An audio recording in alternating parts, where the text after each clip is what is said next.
Hi there, Focus owners. Today in your 2017 Ford Focus, we're going to be taking a look at and showing you how to install Blue Ox's base plate. And this is what our base plate looks like when it's installed. We do currently have the arms in place where you would attach your tow bar to, but if you're going to drive the vehicle around town, you can pull the pin and twist these and they can be removed so you can have a cleaner look here at the front. When you are ready to flat tow, you then just insert these in place, push and twist until they click in, and now we've got our attachment points for our tow bar. Just to the inside of that, we've got our attachment for our safety cables.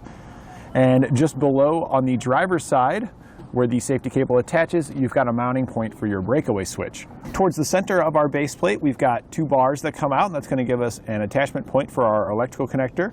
So you can put a 6-pole connector up here really easily. It bolts right up to it. So now we're going to go ahead and hook up. We're ready to take our vehicle in flat tow. We're going to grab our tow bar. We're going to drop it down. This base plate is designed to work with any of Blue Ox's tow bars. If you have another manufacturer's tow bar, you can get adapters here at eTrailer. Make sure your tow bar has the arrow pointing up, the correct direction. We're going to line up the lugs, then slide our pin through to secure them, and then we'll ensure our pin can't come out by putting the smaller pin on the opposite side. And then we went ahead and hooked up the rest of our components, which is going to be our safety cables, our diode wiring for our electrical, for our lighting, as well as the breakaway cable for our braking system. At this point, we're ready to place our vehicle into flat tow mode and hit the road. Now, as for the entire setup, if you're just doing the base plate, you could easily get this done in one day. If you want to follow along with us, we'll show you how to do that now. We'll begin our installation here at the front of the vehicle with our hood open. We're going to remove both the driver and passenger side headlight assemblies. There are 2 screws that hold it in, one on each side of the light here. We're going to use a T30 Torx socket to remove it.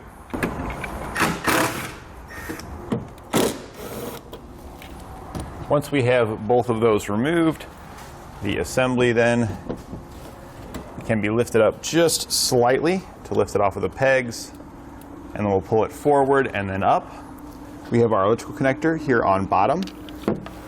There's our release tab there, so we're just going to press in on the release tab and then just kind of wiggle the connector off of there.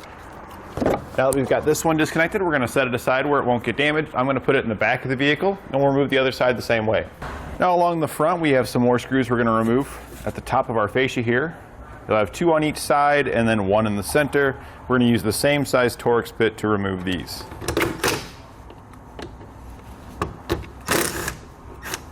Once you've got all the bolts removed, we'll have 2 pins as well that we'll need to remove. And one spot's going to have a little slit in it, and you can kind of spin this around to get the slit where you can see it. That is for a flat blade screwdriver or a trim panel tool to go into. So you can pop up the center, and once the center's popped up, the entire pin will just pull out of there. Underneath where our headlight was, you will find a screw down below. We're going to remove this as well with a T30 Torx socket. We'll now need to disconnect the cable from our hood release lever here. So we're just going to pull it out of all of its little grooves. If you just follow the cable back, this will give us a little bit of slack. And we're going to leave it attached on this side, and we're going to follow the cable back, releasing it from the clips, working it down over towards the mechanism here in the center, where we can just push this cable over a little bit, push this lever over, and then we can easily get it disconnected from there. And then our cable just pulls up out of the slot, and we're going to leave it attached to the yellow lever here at the front. We're now inside the wheel well on the driver's side. I turned the wheel all the way to the right so we can get our tools up in here. There are 2 Torx bolts we're going to remove with a T30 Torx bit once again. One at the bottom, and then there's one about midway up here just below the seam there. It's kind of in a little bit. Once we get both of those removed, if we follow straight up to where the seam is, there's also a push pin there that will need to get disconnected. For this one, you'll likely need to pull back on the fender liner a little bit to kind of get it out of your way.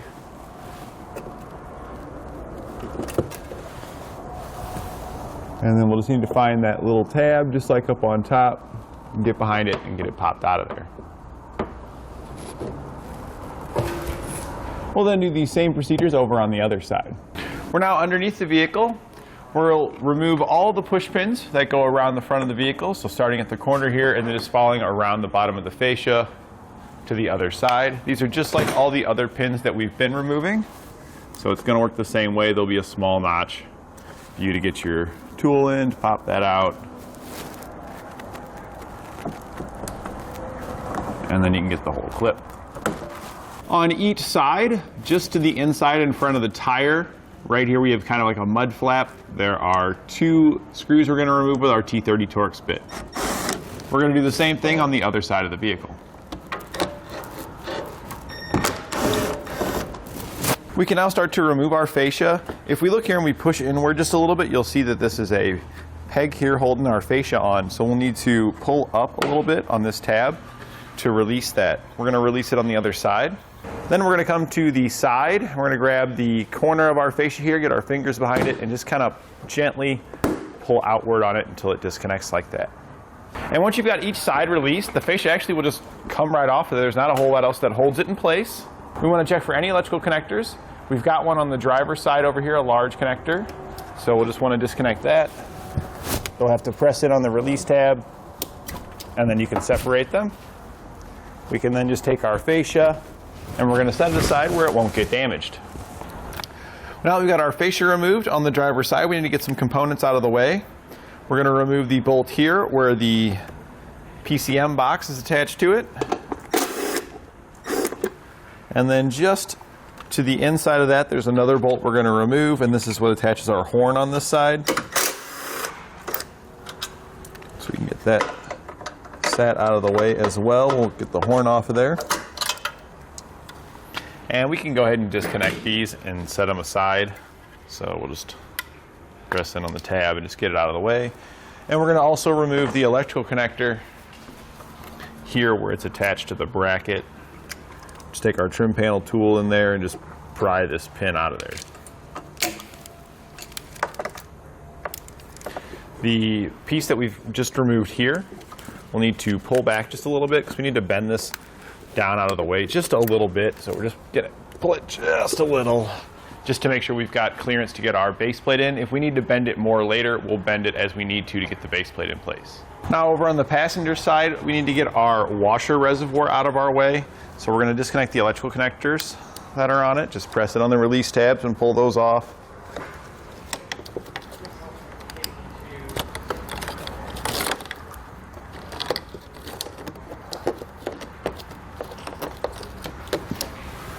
We're also just going to pull the clip off the hose that's on top there.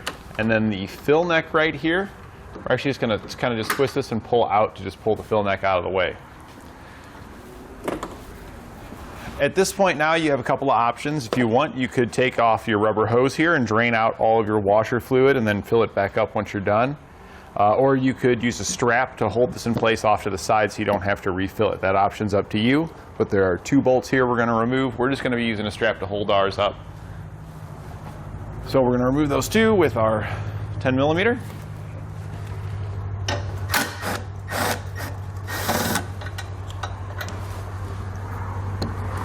The other one is further back up in here, so you're going to need an extension to get to it.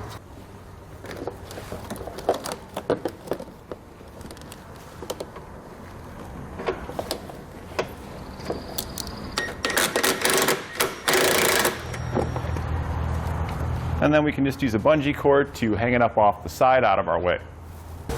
We're also going to remove the horn over here on the passenger side. It's pretty much the same. We're going to use a 10mm socket and disconnect the electrical connector. We'll now need to trim out part of the plastic here at the front of our vehicle for our base plate to fit. I've gone ahead and marked out the line in the area. We're just going to be trimming this out. You can trim this however you'd like. I'm just going to use a pair of snips to trim it since it's just plastic. We can cut this fairly easily with it. And we're just going to run this down until we get it cut off of there. And we're also going to trim off the corner here for our clearance for our base plate as well. Once we've got this trimmed out, we'll trim the other side the same way. And you can come back and clean this up if you want using a file or snips. This is all going to be behind the fascia though, so you're not going to see any of these components. We'll now need to cut an access hole so we can feed our handle nuts in. This is going to happen on the top here on our bumper beam. You'll have a hole here where you have some wiring that's pre-attached. We're going to remove that with our trim panel tool. Just pop that out of there. And we're just going to push that off to the side. It is connected a little bit further down by another push pin. You can remove that as well if you want, just to get this wire a little further out of the way. That's up to you. So now the instructions want to have you use a 1 1/4 inch hole saw to cut out a hole at this location, and you use this hole as your pilot to cut out that hole. I found it was easier due to how thick and hard this material is. A lot of hole saws you're going to wear them out before you get through this. So rather than wearing out a bunch of hole saws, we're just going to use a cutting wheel, and we're just going to cut a square into this to get our hardware fed in. We're going to feed in the handle nuts that come included with our kit. So you just want to kind of eyeball that to make sure the hole that you cut is going to be large enough to fit your handle nut down inside.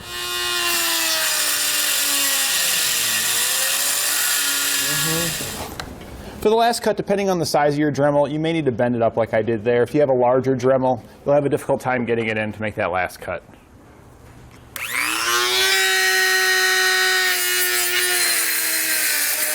So now we've got this all cut out.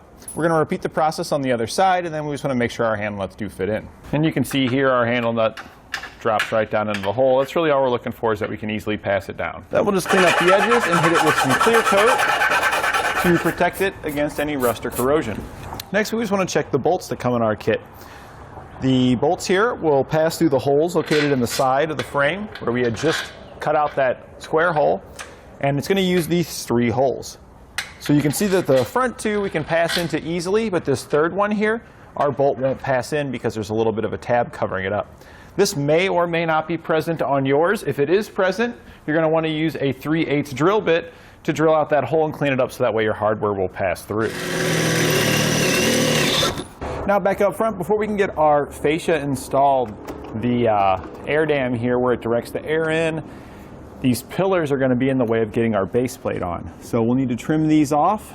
We're just going to take our snips and just cut the pillar at the bottom, and we'll also cut the pillar up at the top. Be careful when pushing in. You don't want to push too far and slip and hit your condenser or radiator or any of those components back there.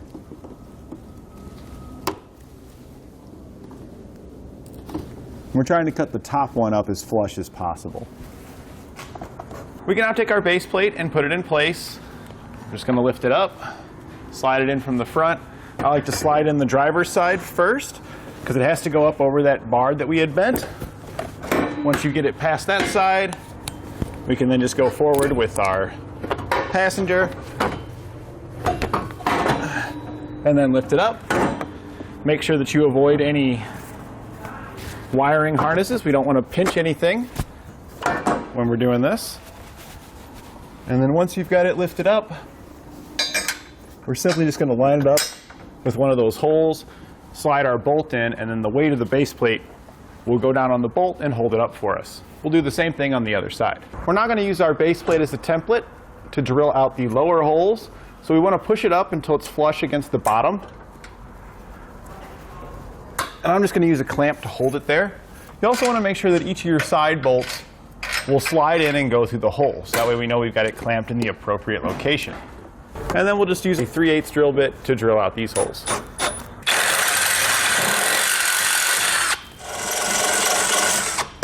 We're now going to prepare our hardware. All of our bolts are going to use red Loctite. If you need some, you can get some here at eTrailer. So we're just going to put a little bit on there just like that. And then each of our bolts are going to get a lock washer, and the side bolts are also going to get a flat washer. With those, you'd place the lock washer on first, and if it gets a flat washer, you'd place that on second. That's only going to be for those side ones. For our underneath bolts, we're just going to have lock washers. We're going to start with lock washers, and our underneath bolts here, we're going to go up underneath, and it's going to thread into a handle nut. So we want to get an idea of how far our hole is from our entry point here. So our entry point's there, our hole's here, so I just kind of set them up there and just kind of line it up. It looks like this would be a pretty good spot. So then we'll just give it a bend there. We actually want to bend it this way because we want the flat part angled down. So when we go up, our bolt here can thread right into it. It's also not a bad idea to just check that the bolt goes in there, because it's not uncommon for the handle nuts here to have some stuff, some crud inside the nut, making it really difficult to get your bolt started. So I always like to just thread them in before I try and mess with it while it's inside the panels. So we'll take our handle nut, we're going to drop that down through the hole. Let's kind of set it in there for now. Then we're going to come up through the bottom, through the hole that we had just drilled, and this is just going to thread right into our handle nut. Now that we've got both of these started, we're going to do the other side because we want to make sure we get our bottom bolts first. Now that we've got all these bottom ones started, we're going to run them up. We're not going to go crazy with it. We're just going to run them up enough to where it just kind of raises our base plate up and puts it flush with the bottom of our bumper beam. That's really all we're trying to achieve. That's going to ensure when we go to put our side bolts in, we've got those properly lined up. We can remove our clamps once we've got those snugged down. So now that we've got those run up, we can see that easily all of our bolts pass into the holes on the side. These are the side ones, so they're going to get that lock washer and flat washer. And I find it easier to do the front one first and then work your way back, because the further they are forward, they're harder to install, and the less leads you've got sticking out there, the less things you've got in your way. So I'm just going to line that up with about the right length for the hole. We'll bend that. Drop it in.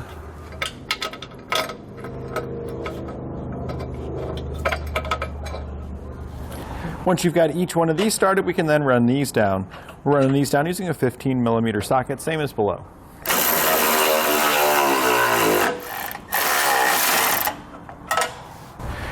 We can now go back and torque our hardwood to the specifications found in our instructions. We're going to torque the bottom bolts first, and then the side bolts.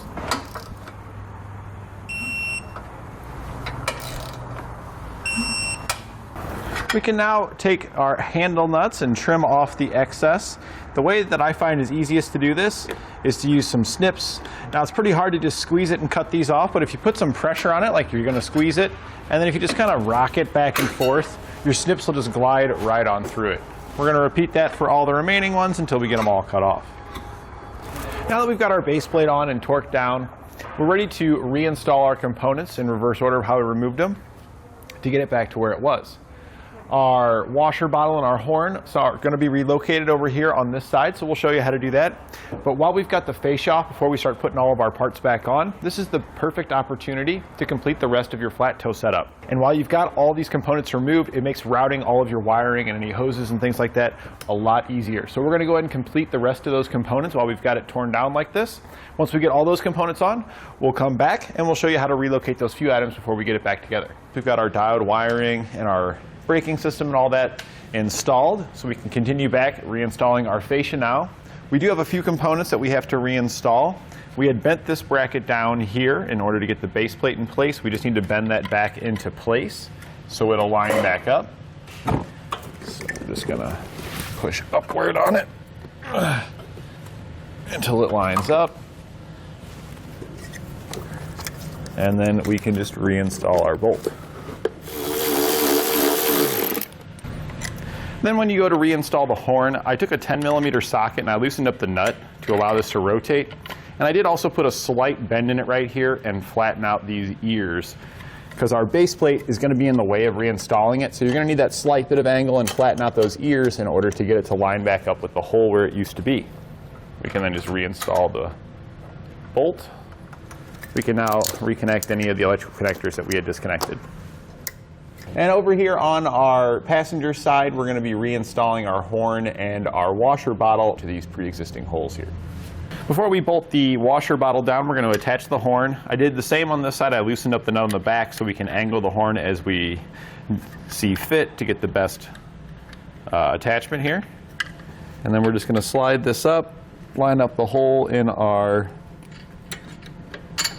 horn with the hole in our base plate. We're going to slide the hardwood that came included with our base plate through and then attach it with the included nut there. And then we'll tighten these down using an 11mm socket and wrench. We can then angle the horn. I like to angle it kind of back like that, and then we can tighten this down. Once we get this snugged, we can go ahead and reattach the electrical connector. When attaching the washer bottle, you want to make sure that you use the included washer. So that way you've got plenty of contact to secure it down, and then we just use the factory bolt on the other side. And then don't forget to plug in your electrical connectors. Before we put our fascia in place, we need to attach our safety cables. These are just a supplemental connection that's going to wrap around the frame and attach to the eyelet located on each side. You're going to have one cable for each side, and you'll have quick links as well. You'll use one quick link per side. Loosen up your quick link, slide it through the attachment, and then we can work our cable in. We want to go around the frame with it, and we want to make sure we're not pinching any wires or hoses or anything like that when we feed this around. And we're just going to come right back down on top of the frame. Once again, ensuring we don't get any wires attached in there. So we're going to go behind any of that. Actually, we're just going to come right here in the front. And then we can just slide our cable over one end. And then we'll grab the other end of our cable.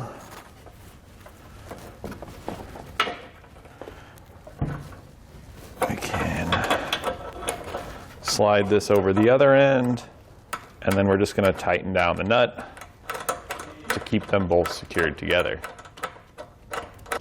We'll do this over on the other side as well. Now we're going to hold our fascia up to our vehicle here so we can get an idea of where we need to trim. So we can see our safety chain attachments are going to pass through there, but looks like our breakaway cable, we can also probably just bend that down so it'll pass through there. But our attachment here, we're going to need to trim this out so we can get our links on, and it's going to be the same case on the other side. So I'm just going to grab a paint stick and mark out the area that we're going to need to trim. And it looks to me like we're really just going to need to take out this beam right in here. And it looks like it's probably going to be the same over here on this side as well. So I just used my snips to just cut those two marks that I had made. And then I'm just going to take my file and just clean those up. Make them nice and smooth. And then we'll do the same thing on the other side. So now that we've trimmed it out, we're just going to reinstall our fascia in the reverse order of how we removed it. And that completes our installation of Blue Ox's base plate on our 2017 Ford Focus.